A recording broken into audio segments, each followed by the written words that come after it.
These monster wreaths are so much fun to make. Go ahead and grab a wire wreath and a boa and start wrapping that boa around the wire wreath. I just tied mine on, but you can totally hot glue it if yours doesn't have a string. Tie it all the way around until you don't see any more wire. I needed 2 boas for this project.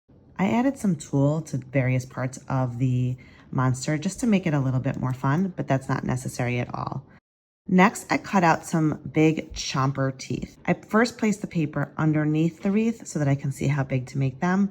I didn't think too much about it. I just cut and glued to the back of the wreath.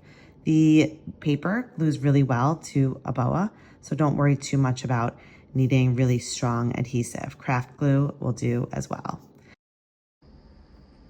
Next, I glued the eyeballs on. These were ping pong balls, but I've also used styrofoam balls. For some of my projects, I've attached them to pipe cleaners and had them sticking off the top.